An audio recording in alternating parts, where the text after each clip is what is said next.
What is up, guys? Jordan here with the Deck Box, coming back to you today. We're actually going to be looking at a little meta discussion with as much as I can give you guys by myself. But something got me thinking this past week, looking at Portland and kind of how the meta is going currently, and really whether or not it's changing, or has it really been the same? Are we going to see a shift in the future, or are we kind of stuck where we are currently? So I wanted to look at a few things. First, I was going to look at Portland, kind of show you guys why that got me thinking about it, look at some previous tournaments and see if maybe there's a correlation, and then look at the overall kind of points that each deck is getting. I am using Limitless TCG's website. It's a great website. Whenever there's a tournament, they post all the top lists on here, so you can have access to those pretty much as soon as the tournament's out. They're pretty good about getting these up pretty fast, so go check them out. They're really, really solid, and that's the website that I will be referencing today. But anyway, getting into a little bit of discussion. So the first thing that obviously a lot of people probably noticed is this past weekend in Portland, it was finally not Zoroark or a fighting deck taking the regional. It was finally Espeon Garbodor, which it's feeling like 2017 again, where Espeon Garb is doing very well, and not only did it get first, it also got second, which is just really, really cool. And honestly, I'm surprised it has taken this long for someone to kind of say, hey, let's play Espeon Garbodor to counter all the fighting decks that are out there. It really didn't make sense to me that no one was doing that. It also shuts down abilities, so you're dealing with Zoroark a little bit there. So yeah, I was just really surprised by that, by how long it has taken people to get back on the Espeon Garbodor hype. And I'm not saying the hype is completely back. Maybe, I think if I saw correctly, I looked at it a little bit earlier. I had a snapshot on my phone, something posted on Facebook where it lists the metagame for the regionals, and this one, I believe it was only 9 people played Espeon Garbodor. Yeah, 9 players played Espeon Garbodor, and then 9 other players played Garbodor variants. So really not a lot of people played it, but we saw it do extremely well, taking 2 of the top 8 spots, 2 of the top 4, whatever, it took a lot of really good places there and got Espeon Garb some solid points. The next thing to notice is there's only one Zoroark deck in the top 4, and then you're looking at Vikabulu, which that was something that I heard a little bit of hype going into this regional. People were definitely talking about it, saying, this is a solid choice. It takes care of Lycanroc. It doesn't really rely on GX abilities, so you don't have to worry about Glaceon. It also hits that 210 number for all the stage 1s we're seeing right now. So it just handles a lot of different things. It's pretty quick. It does have stage 2 problems at times, but if it's consistent enough, you do well, hit the right matchups, and you're solid. So our top 4 just looks very unique from some of the past regionals. In fact, I'm going to duplicate this, and I'm going to search for Collinsville, and I'll look for Charlotte as well, just to kind of show you guys. But while that's showing up, next, looking through it, I mean, look at even just the top 8. Two Buzzrocks, which we're pretty used to seeing those in top 8, not very uncommon, but that's only 2 of the top 8 spots, only 1 Zoroark in the top 8. And then we have some other contenders showing up out of nowhere. Offensive Hoopa has been kind of a big deal lately, and if you don't know what Hoopa does, basically it has the same ability that baby Ninetales has, where EXs and GXs can't attack it. So originally it was kind of a stall.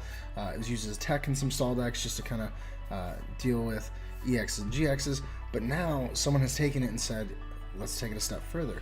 Not only can you not attack me, but I'm going to attack you, and I'm going to win this a lot faster. So it's not just counting on, it's not just counting on 2 things. 1, the cards that are in your deck, you can finally get your prize cards. And 2, it's not just counting on stalling or milling. It's also counting on taking knockouts. And it's pretty simple to do. Not a lot of decks right now that run Pokemon that can handle something like this. You know, and you see Mewtwo in some of them, but even that isn't going to one-shot.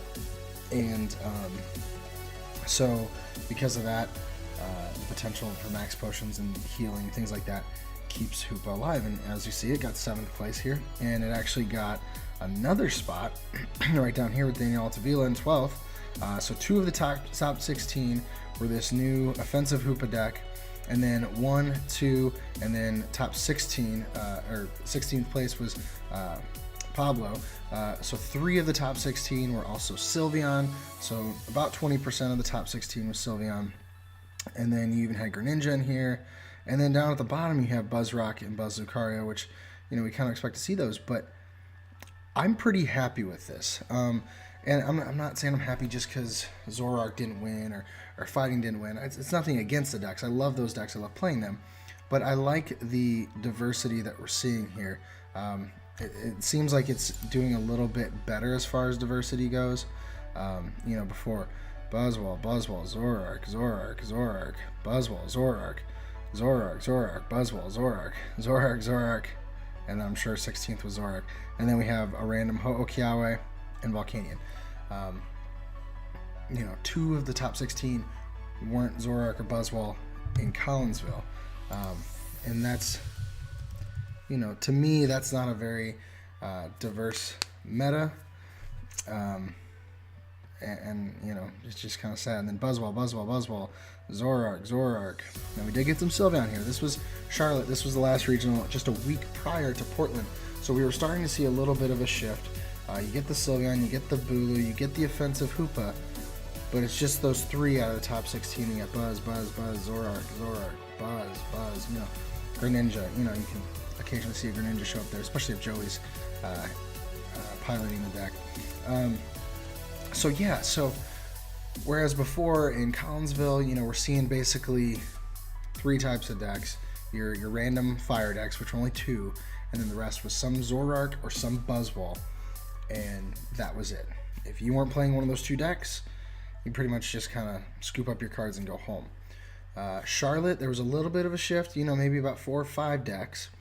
But if I counted this correctly, I believe there were 9 different decks in this top 16. Now, obviously, there's multiple decks that play Zoroark and multiple that play Buzzwole and Lucario. But these were all very, very different types of decks. You had some mill, you had some attacking mill with offensive Hoopa, you had Zoroark, which is weak to fighting, you had fighting decks. It's just really interesting. You had Greninja, so I believe there were 9 different decks, if I looked at this correctly, at this regional. And like I said, I'm very happy about that. It adds some diversity. I'm glad someone finally came back around to Espeon Garb. I don't know where that's going to go from here. I feel like that may have been like a one-time, hey, let's swoop in while everyone's doing their fighting, because Lucario had just come out. So not only did you have Buzzwole, but you now had Lucario, so it just kind of duplicated what you had before. But I hope that what this does is takes people's creativity and says, okay, so how are we going to try to deal with Espeon Garb while dealing with Zoroark and Buzzwole, you know, and Mill at the same time, and kind of create these decks and say, okay, which one's going to be our biggest threat? I like seeing that. That means people are putting forth an effort for their next regional. It's not just, what are the top 2 decks? Buzzwole, Zoroark, pick one. This means you have to put in some testing, maybe build your own deck, have some fun with it, do some research, go onto a site like this and kind of take a peek and see how things have shifted, what's been consistent, and you know, maybe try to squeeze in somewhere there.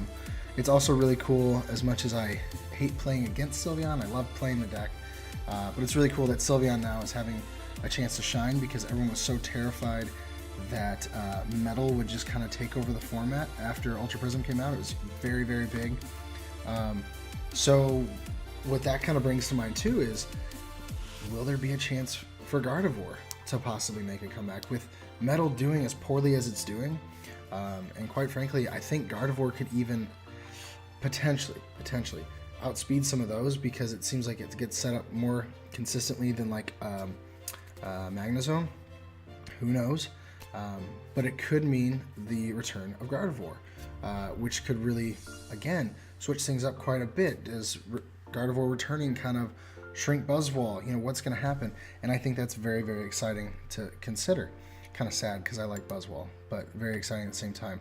Oh, no, next one.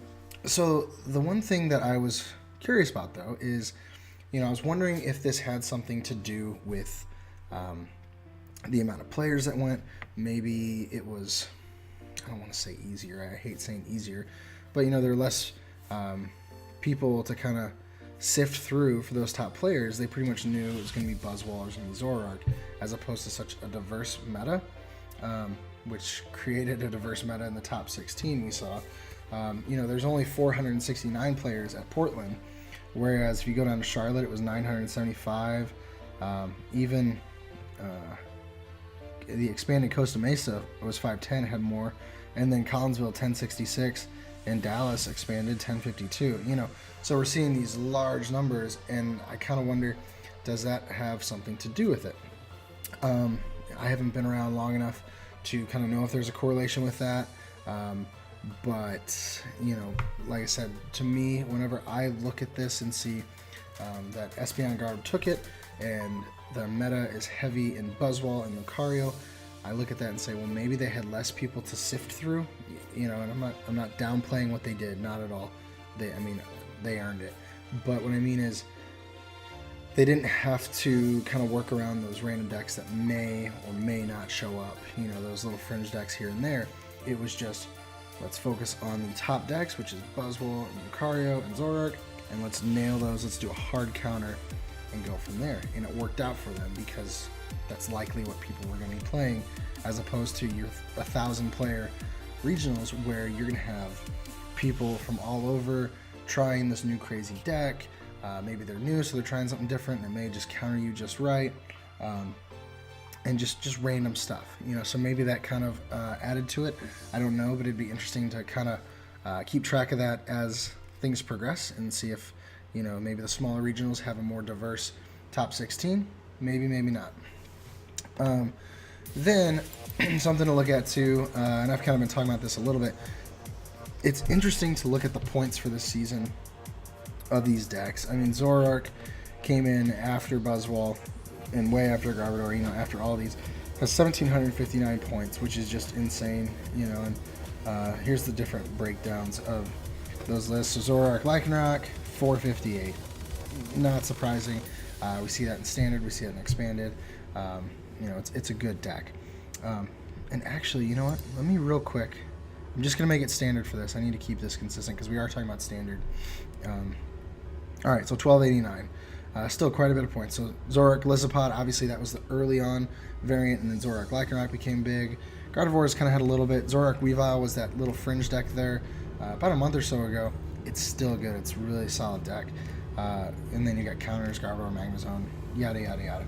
So, you know, the strength that Zoroark has, and this is where I think the meta is not going to change. I don't think Zoroark's going to go away no matter what you do. I mean, and the reason I say it's not going to go away, right now the meta is heavy in fighting, okay?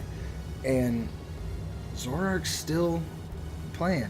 You know, no one's saying, I'm not going to play Zoroark because I'm afraid of fighting. You know, some people say that, but the majority of the field say it's still a good card, and if I pair it with the right thing, I can beat those fighting decks. I can be more consistent. I can, you know, whatever. So Zoroark is the one thing that I do not think is going to change. What I will say is I think it might shrink a little, which we've actually seen it shrink a little bit with Buzzwole just, you know, kind of taking off, and now we've got Lucario. So you got Buzzwole, Lucario, Lycanroc, all these fighting variants. And with them kind of all showing up, it has brought Zoroark down a little bit from where it was.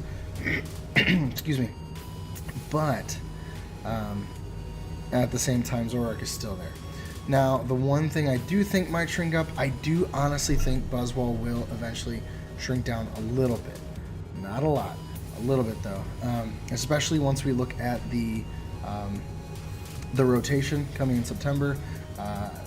Most likely losing strong energy. And with that, there's certain numbers you just can't hit as easily. And I know that's a minor thing, but it can make a big difference, and it can make other decks just shine just a little bit more. but losing that 20 damage there, losing your Regirocks, things like that, it kind of changes things. So I do think Buzzwole will decrease a little bit. I do not think Buzzwole will die off, but with it kind of shrinking in its power, I feel like Garbodor will then have a chance to kind of pop up and do its thing even more. And so we're back in that cycle of these different decks, just kind of taking the front running, depending on where the meta is. And Lucario, I hate to say it, with Buzzwole, if Buzzwole decreases, Lucario, which isn't on the list yet, but Lucario will also decrease because they have the same weakness, the same kind of things. Now, if what I mentioned before, if Gardevoir decides to creep back up, because like I said, Sylveon's had its chance to shine a little bit, so maybe that means Gardevoir could have a potential slot.